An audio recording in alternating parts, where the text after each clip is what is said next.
We provide you the platform to turn your dreams into reality. Give wings to your aspirations with KR Mangalam University. देखिए, Israel के operation rising lion का target ईरानी nuclear programme की कमर तोड़ना था, जिसमें वो बहुत हद तक कामयाब भी रहा।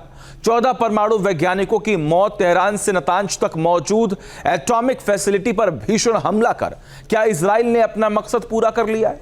आखिर क्यों ईरान के एटमी प्रोग्राम को अपने लिए काल मानता है यहूदी देश इजराइल? देखिए।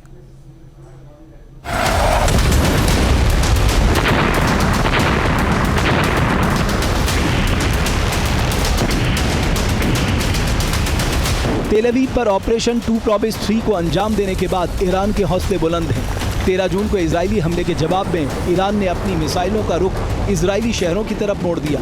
IDF के मुताबिक ईरान की तरफ से इजराइल पर अब तक 280 से ज़्यादा बैलिस्टिक मिसाइलें मारी गई हैं।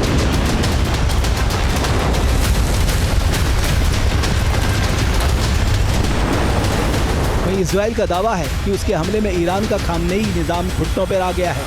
ईरान की एटमी फैसिलिटी तबाह हो चुकी है। ईरान की सैन्य और मिसाइल शक्ति खत्म हो चुकी है।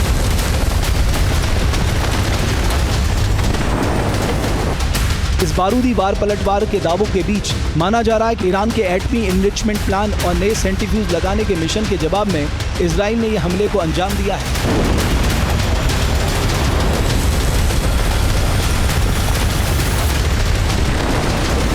दरअसल IAEA ने 8 जून को एक बड़ा खुलासा किया था।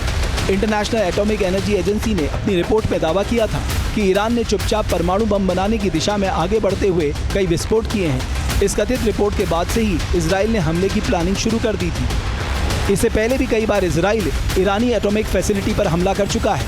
दावा किया जा रहा है कि इजराइल पर 7 अक्टूबर 2023 के हमास के हमले के बाद से ही ईरान ने अपने एटमी प्रोग्राम में तेजी लाने का फैसला कर लिया था।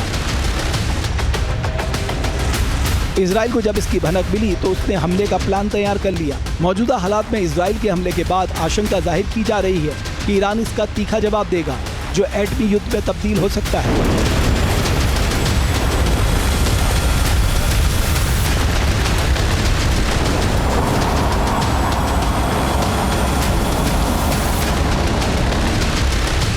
अब समझिए कि आखिर ईरान के नए सेंट्रीफ्यूज लगाना, न्यूट्रॉन डिटेक्टर और इम्प्लोजन सिस्टम में विस्फोट के जरिए टेस्ट अंजाम देना किस तरह एटम बम बनाने की तरफ एक कदम है।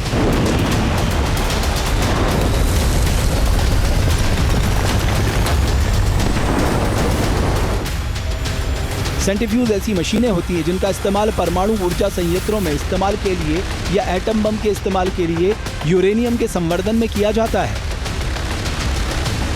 सेंट्रीफ्यूगिंग के जरिए यूरेनियम 238 से यूरेनियम 235 को अलग किया जाता है। सिर्फ 3 न्यूट्रॉन का एक छोटा सा अंतर यूरेनियम 238 को बम में तब्दील कर देता है। IAEA के मुताबिक एटम बम बनाने के लिए 85% शुद्ध यूरेनियम की जरूरत होती है।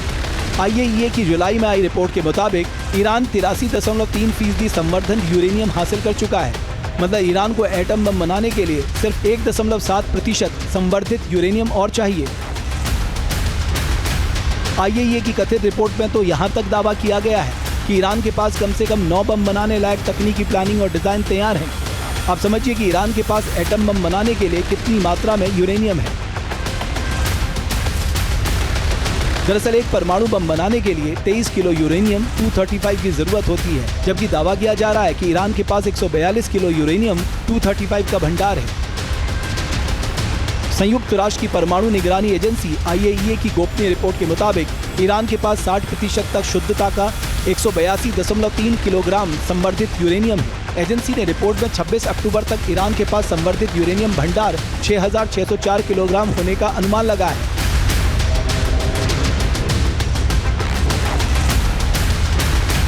हालांकि ईरान के एटमी कार्यक्रम पर अमेरिका और इजराइल की हमेशा नजर रहती है। 2009 में मोसाद ने एक ऑपरेशन के तहत ईरानी सेंट्रीफ्यूज में मालवेयर डाल दिया था, जिससे ईरान के एटमी प्रोग्राम को खासी चोट पहुंची थी।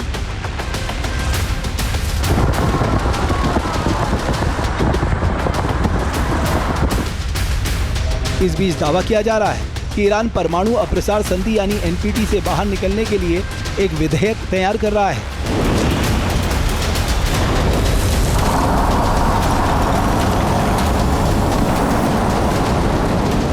जहां भक्ति है हर शब्द में कथाओं में छुपे हैं दिव्य रहस्य और ज्योतिष देता है जीवन को दिशा। धर्म से जुड़ी हर बातों को जानने के लिए हमारे चैनल स्तुति को सब्सक्राइब करें।